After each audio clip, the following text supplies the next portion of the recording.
पहले ममता के शासन में हर रोज घुसपैठ होती थी, अब घुसपैठ करने वाले अपने आप वापिस जाने लगे हैं। जो घुसपैठ कर अवैध तरीके से आए हैं, अगर वो अपने आप चले जाते हैं तो बंगाल सरकार भी उन पर कोई केस नहीं करेगी, जाने के लिए उनकी सहायता भी करेगी।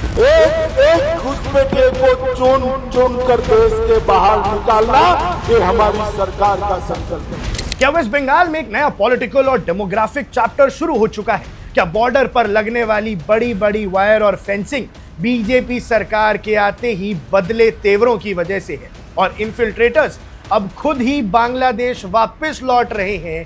और कैसे अमित शाह ने स्टेज पर खड़े होकर बांग्लादेशी घुसपैठियों को बाहर का रास्ता दिखा दिया है? दर्शकों, आज का सबसे बड़ा पॉलिटिकल एनालिसिस ही यही है। आज हम बात कर रहे हैं union home minister Amit Shah के उस बड़े बयान की जिसने ना सिर्फ वेस्ट बंगाल और बांग्लादेश बॉर्डर की राजनीति को गर्म कर दिया है, बल्कि देश की सिक्योरिटी और डेमोग्राफिक्स को लेकर एक नई बहस छेड़ दी है। गांधीनगर में एक इवेंट के दौरान अमित शाह ने साफ कह दिया कि इन्फिल्ट्रेटर्स अब खुद वापस जा रहे हैं और अगर वो वॉलंटरली देश छोड़ते हैं तो उन पर कोई लीगल एक्शन नहीं लिया जाएगा, यानी चुपचाप आप वापस बांग्लादेश लौट जाओ, हम आपको कुछ नहीं कहेंगे। आखिर वेस्ट बंगाल में अचानक ऐसा क्या बदल गया? पहले तो आप सुनिए कि अमित शाह जी ने क्या कहा।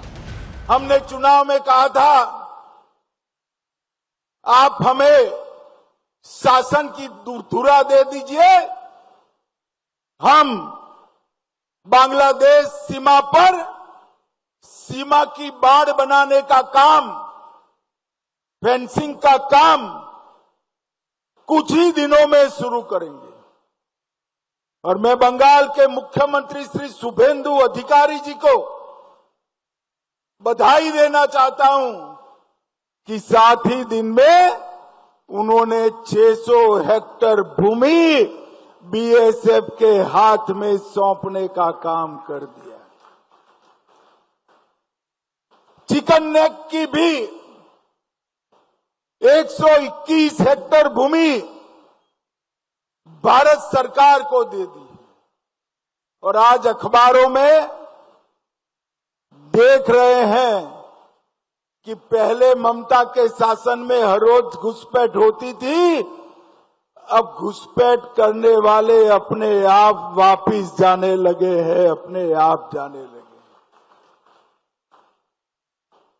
शुभेंदु जी ने, भाजपा बंगाल सरकार ने डिटेंशन सेंटर बनाए हैं, मगर हम सब लोग चाहते हैं कि जो घुसपैठ कर अवैध तरीके से आए हैं वो अपने आप जहां से आए हैं वहां वापिस चले जाए। अगर वो अपने आप चले जाते हैं तो बंगाल सरकार भी उन पर कोई केस नहीं करेगी, जाने के लिए उनकी सहायता भी करेगी। और मैं आशा रखता हूं कि जब अभियान चले पहचान का, उसके पहले ही ढेर सारे लोग अपने आप चले जाएंगे। हमारी सरकार का संकल्प है देश भर से एक एक घुसपैठिए को चुन चुन कर देश के बाहर निकालना, ये हमारी सरकार का संकल्प है।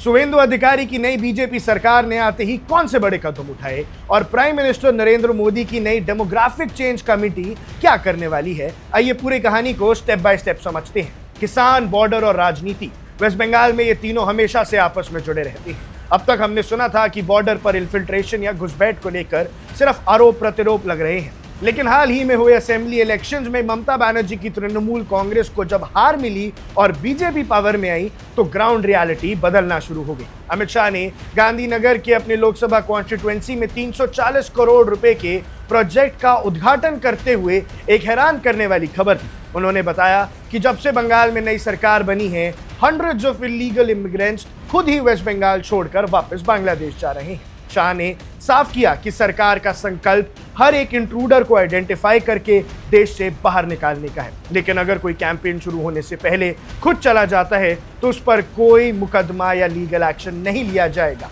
यानी वो उत्साहित कर रहे हैं उन लोगों को जो बांग्लादेश से हमारे देश में बैठे हुए हैं। अब सवाल उठता है कि अचानक कैसे हुआ। इसके पीछे है बॉर्डर सिक्योरिटी को लेकर बड़ी रिजिड डेडलाइन। इलेक्शन के दौरान बीजेपी ने वादा किया था कि सरकार बनते ही बांग्लादेश बॉर्डर को पूरी तरह से सिक्योर और फेंस किया जाएगा, और यहाँ तारीफ हुई बंगाल के नए चीफ मिनिस्टर शुवेंदु अधिकारी की। अमित शाह ने उन्हें मुबारकबाद देते हुए बताया कि सरकार बनने के महज 7 दिनों के अंदर वेस्ट बंगाल गवर्नमेंट ने 600 हेक्टेयर्स लैंड बीएसएफ यानी बॉर्डर सिक्योरिटी फोर्स को हैंडओवर कर दी है, ताकि फेंसिंग का काम बिना किसी रुकावट के शुरू हो सके।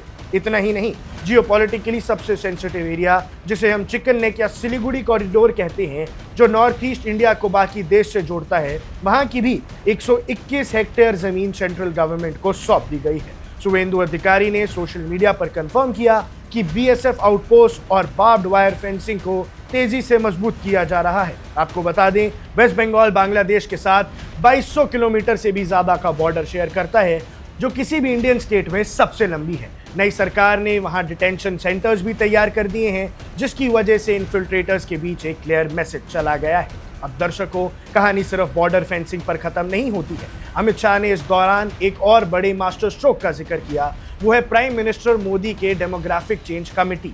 ये कमेटी इस हफ्ते अनाउंस की गई है और इस कमेटी का काम होगा देश के अलग अलग हिस्सों में हो रहे अननेचुरल यानी गैर कुदरती डेमोग्राफिक बदलावों के पीछे की वजह ढूंढना। शाह ने साफ किया कि अगर इस आर्टिफिशियल डेमोग्राफिक चेंज को रोकने के लिए नए सख्त कानून बनाने की जरूरत पड़ी तो सरकार उस पर भी विचार करेगी, और इस कमेटी को अपनी रिपोर्ट सबमिट करने के लिए 1 साल का वक्त दिया गया है। स्पीच के आखिरी हिस्से में अमित शाह ने इस पूरे बदलाव को प्राइम मिनिस्टर मोदी के उस 12 साल के डेवलपमेंट जर्नी से जोड़ा जो गुजरात से शुरू हुई थी। उन्होंने कहा कि गुजरात का डेवलपमेंट और सिक्योरिटी मॉडल आज कश्मीर से कन्याकुमारी और गंगानगर से सोमनाथ तक फैल चुकी है, जिसका नतीजा है कि आज देश के 80% हिस्से पर बीजेपी या उसके एलाइज का शासन है। उन्होंने तंज कसते हुए ये भी जोड़ दिया कि इस बार बंगाल चुनाव में दीदी का पूरी तरह से सफाया हो गया है। तो दोस्तों, लंबा बॉर्डर, बदलती राजनीति और नेशनल सिक्योरिटी का नया फेज अब शुरू हो चुका है।